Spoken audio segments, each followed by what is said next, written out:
revelação geral. O que é a revelação geral? Você olha para a natureza e fala, uau, tem que ter alguém que criou isso. É o mais maravilhoso. É você saber que o que ele prometeu, ele vai cumprir. O indivíduo, para caminhar para uma atitude de insensibilidade em relação ao mal, ele tem que se degradar demais. Porque Deus nos fez a sua imagem e semelhança. E você falou, é fácil crer em Deus? A teologia também explica isso.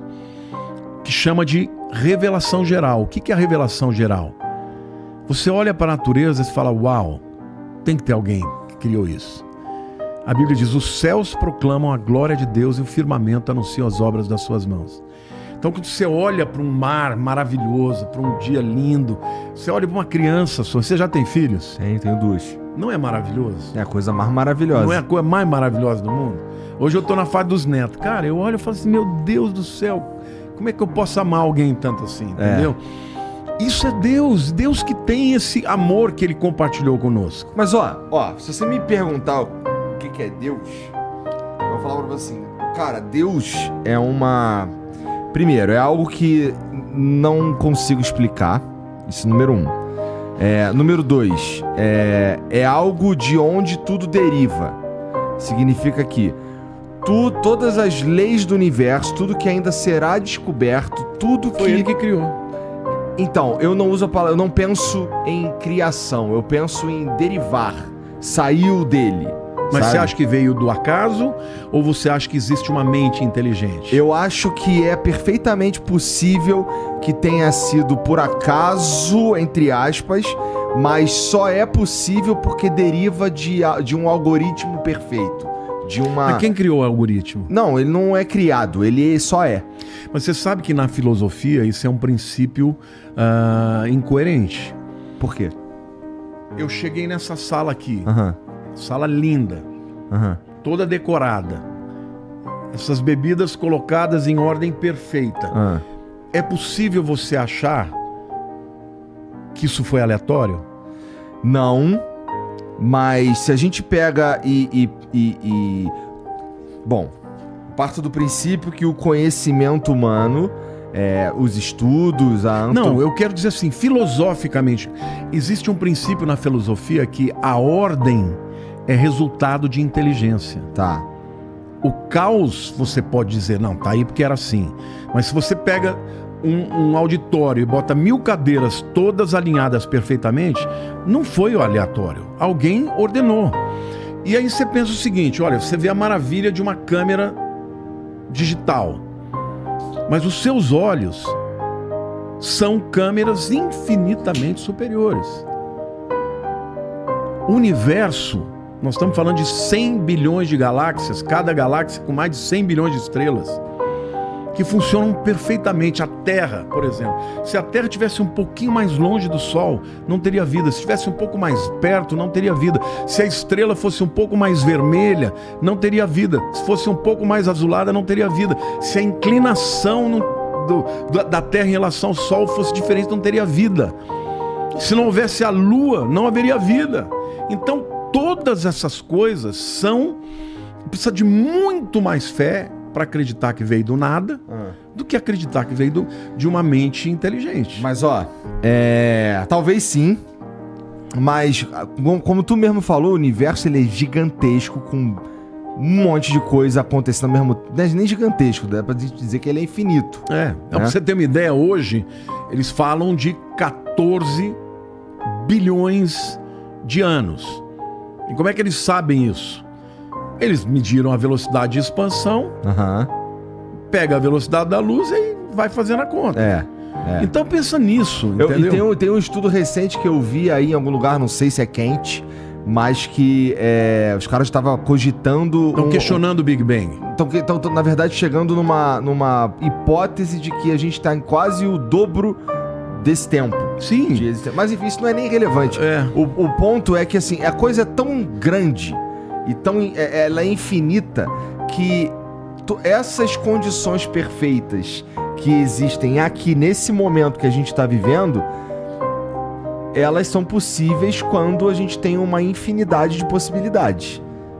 Tá entendendo? Totalmente. Então assim, não Mas ainda assim a probabilidade é mínima. é mínima, mas quando as tentativas são infinitas, existe a probabilidade. É uma possibilidade de você ler, Então, de assim, entender eu isso. não sei. Se você me perguntar, eu Então não sei. você é um agnóstico. Porque o ateu diz, não existe. Eu não falo que não existe. O agnóstico fica lá, eu não sei. Eu Porque não sei. gnose é conhecimento. A é o prefixo da negação. Então o agnóstico é o burro, que não sabe. Não, o agnóstico... No agnóstico, ele simplesmente diz assim, pode ser que tenha, mas eu não sei. Pode ser que tenha. Eu não descarto. Mas eu olha, acharia incrível, pra ser sincero. Então, mas posso te falar... Eu gostaria muito que fosse que alguém tivesse criado, não sei o que e tal. Mas é que eu admito que existe a possibilidade. Sabe o que Jesus falou? Ah.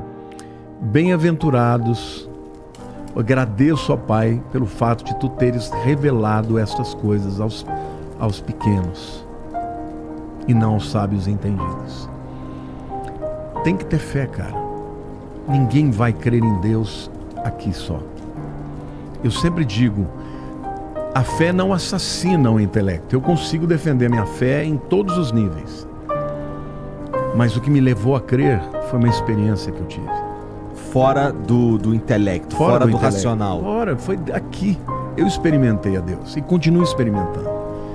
Entende? Continuo experimentando a Deus. E cada vez mais que eu estudo a Bíblia, eu fico encantado, porque pensa o seguinte, um livro que foi escrito em time-lapse aí de 1500 anos, por mais de 40 autores diferentes, de classes sociais diferentes, em 3 continentes diferentes, pessoas que nunca conviveram uma com a outra, e escrevendo coisas que se cumpriram perfeitamente. Tem que ter um Deus por trás disso, dizendo, eu vou inspirar o fulano, vou inspirar o Beltrano, e ninguém até hoje conseguiu pegar a Bíblia e dizer, isso aqui está errado. Ninguém. Você pode duvidar, você pode questionar, você pode não crer, mas você não encontra um erro na Bíblia. Depois de estudado e procurado, várias pessoas, o grande escritor cristão chamado C.S. Lewis, não sei se... O cara é um gênio. Cara, já li Nárnia. Já li todas as obras dele na minha conversão.